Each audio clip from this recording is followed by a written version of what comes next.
Hi student, welcome again. एक बार हम फिर हाजिर हैं क्लास 10th के बोर्ड मॉडल क्वेश्चन को लेकर, जो कि आपको इस एग्जाम में काफी हेल्प करेगा। तो बने रहिए मेरे साथ। मेरा नाम है अभिनव प्रेम कुमार। तो बिना समय गवाए करते हैं हम लोग स्टार्ट। आज का हमारा पहला क्वेश्चन जो है, निम्न में कौन सा परिमेय है। हमारा पहला क्वेश्चन है, निम्न में कौन सा परिमेय है। तो पाई √7, 16/25, √3 बाय √2। तो देखते हैं पाई तो अपरिमेय संख्या है। क्या है? अपरिमेय संख्या है। तो पाई अपरिमेय है, √7 भी अपरिमेय है। अच्छा, इसको यदि हम हल करें तो 16 का 4/25 का कितना 5। अच्छा, यहां तो ये देख रहे हैं रूट है, तो ये भी क्या हो जाएगा अपरिमेय। तो हमारा आंसर जो होगा वो क्या होगा, ऑप्शन नंबर सी। बढ़ते हम लोग अगले क्वेश्चन की तरफ। कहता है, यदि अल्फा तथा बीटा द्विघात बहुपद fx बराबर x² + 2x + 3 का मूल हो तो 1/अल्फा + 1/बीटा का मान होगा। तो सबसे पहले हम लोग देखते हैं, यहां हमारे पास a बराबर कितना है 1, b बराबर क्या है 2, c बराबर क्या है 3, c बराबर क्या है 3। तो इसका हम लोग सबसे पहले देखते हैं 1/अल्फा + 1/बीटा। लघुत्तम लेते हैं अल्फा इंटू बीटा, तो ये क्या हो गया अल्फा प्लस बीटा। अच्छा, अल्फा प्लस बीटा बराबर होता है -b/a और ये होता है c/a। कट गया तो क्या बचा -b/c। अच्छा, यहां बताइएगा b/c का वैल्यू कितना है माइनस, यहां है b का वैल्यू 2, ये 2 है, b का वैल्यू 2, तो 2 हो गया बटे c का मान 3, तो -2/3 क्या हो जाएगा -2/3। तो आंसर हमारा क्या हो जाएगा -2/3। बढ़ते हम लोग अगले क्वेश्चन की तरफ। हमारा तीसरा क्वेश्चन है, कहता है निम्नलिखित में कौन अपरिमेय संख्या नहीं है। ये बताना है निम्नलिखित में कौन अपरिमेय संख्या नहीं है। तो ये भी अपरिमेय हो गया, तो ये भी नहीं होगा, ये भी अपरिमेय, ये भी अपरिमेय। अच्छा, तो भाई देखते हैं आगे बात कहां तक जाती है। का यहाँ तो किसी में नहीं। अच्छा, 75 को हम लोग क्या लिख सकते हैं वो देखते हैं। तो 75 को हम लोग खंडन करते हैं 2 से, सॉरी 2 से नहीं होगा 3 से, कितना 25 बार में, फिर 5 5। तो देखते हैं यहाँ 5 का 2 जोड़ा लग रहा है, तो इसको हम लोग लिख सकते हैं 5√3। और उसी तरह 48 को हम लोग कितना लिख सकते हैं, 48 को खंडन करके देख लेते हैं 2 से 24, 2 से 12, फिर 2 से 6 और फिर 2 से 3। तो यहाँ देखते हैं 2 2 जोड़ा लग रहा है, यानी इसको लिख सकते हैं 4√3।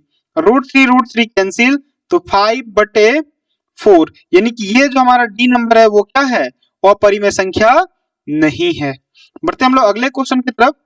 कहता है निम्नलिखित में कौन बहुपद नहीं है।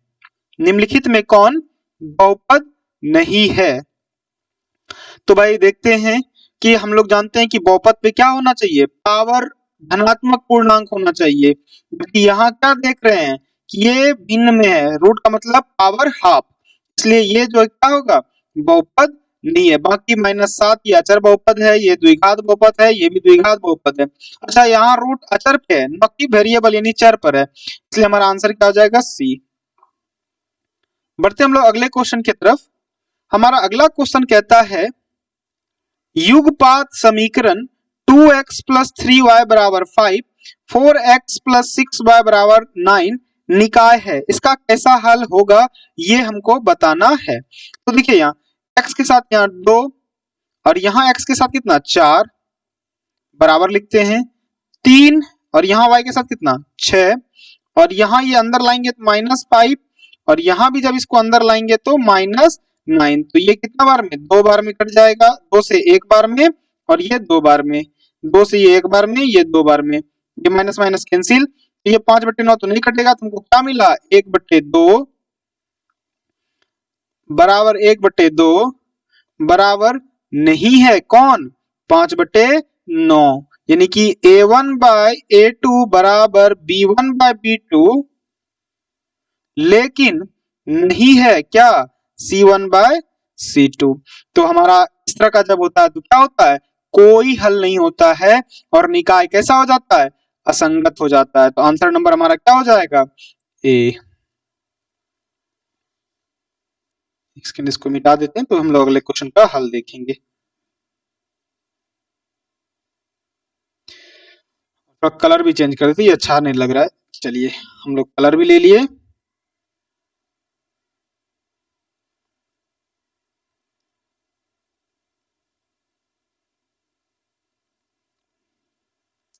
तो कहता है किसी द्विघात समीकरण के विवेचक का मान शून्य से बड़ा होने पर दोनों मूल, तो दोनों मूल वास्तविक होता है और भिन्न होता है। जब b 0 के बराबर होता तो ये क्या होता है, मूल्य बराबर होता है और वास्तविक होता है। यहाँ क्या हो जाएगा, वास्तविक तो होगा, क्या होगा, भिन्न होगा, यानी अलग अलग होगा। बढ़ते हम लोग अगले क्वेश्चन की तरफ।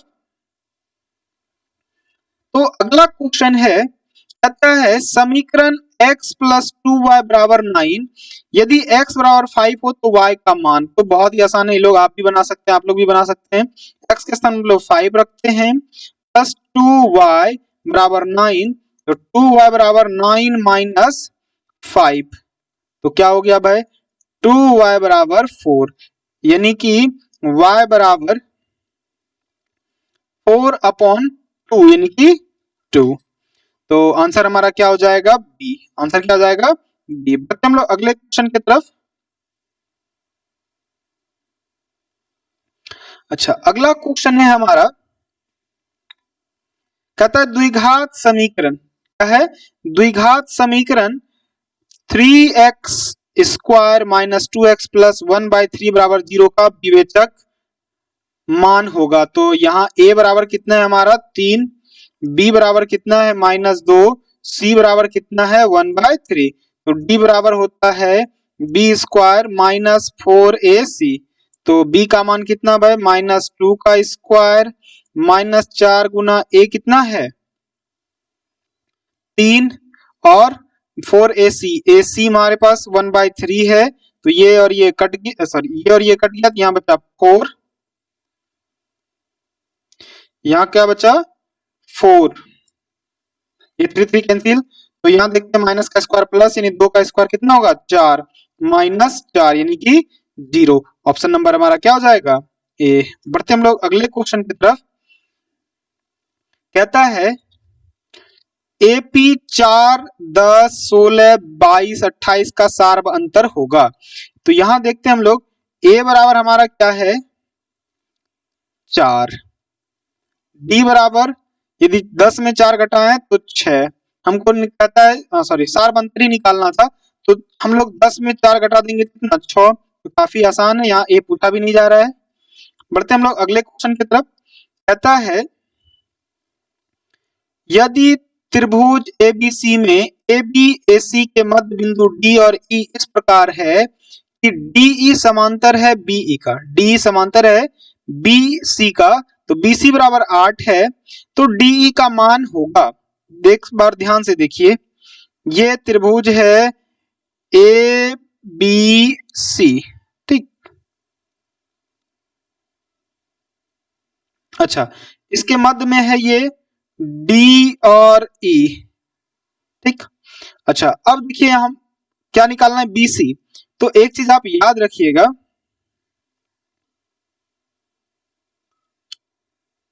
यहां पे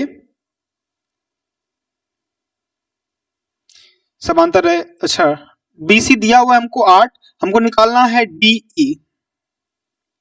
तो इस क्वेश्चन में जो है कि पूरी जानकारी नहीं दी गई है, हमें कोई एक रेशियो पता होता, चाहे AD/DB होता या फिर AE/EC होता, या कोई ना कोई एक अनुपात दिया होता, क्योंकि यहाँ केवल हमको BC दिया हुआ है, इसलिए क्वेश्चन में जो है कि अधूरा है। क्वेश्चन क्या है, अधूरा है, क्योंकि यहाँ हमको कोई एक अनुपात दिया रहता तो बी सी की सहायता से हम उस चीज को लिख पाते। ये क्वेश्चन जो है वो अधूरा है। बढ़ते हम लोग अगले क्वेश्चन की तरफ।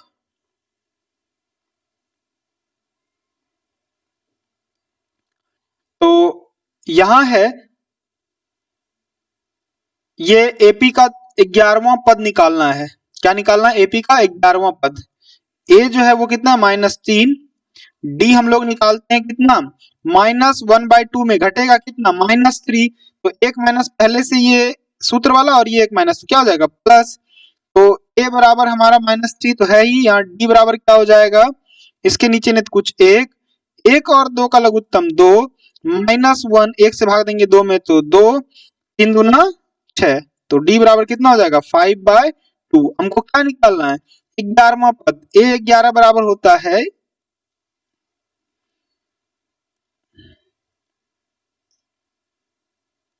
ए 11 बराबर होता है ए प्लस 10डी, ए प्लस 10डी। ए का मान कितना है, -3 प्लस 10 गुना 5/2, तो ये कटे 5 और ये -3, अब 5 गुना 5 25, और यदि आप इसको घटाते हैं तो कितना आता है, यदि इसको घटाते हैं तो आता है 22। तो आंसर हमारा क्या हो जाएगा, 11। बढ़ते हम लोग अगले क्वेश्चन की तरफ।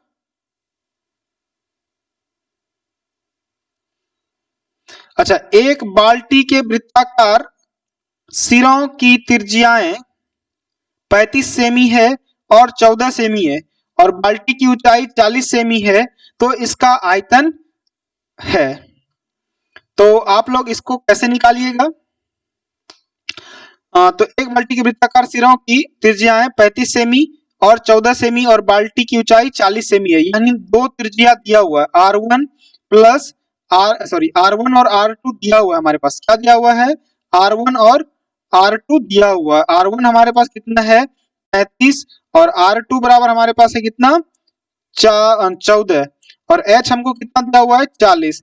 इसका आयतन पूछ रहा है, तो आयतन होता है 1/3 इंटू R1 का स्क्वायर प्लस R2 का square plus R1 into R2। थोड़ा यहाँ जगह नहीं बच रहा है, आप इस सूत्र को लगाकर आई होप कि आप हल कर लीजिएगा। चलिए बढ़ते हम लोग अगले क्वेश्चन की तरफ।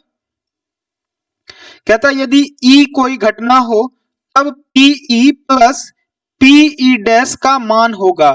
यह है कोई घटना E होने की और नहीं होने की, यदि दोनों को जोड़ दिया जाए तो कितना होता है, 1 होता है। आंसर कितना हो जाएगा इसका, 1।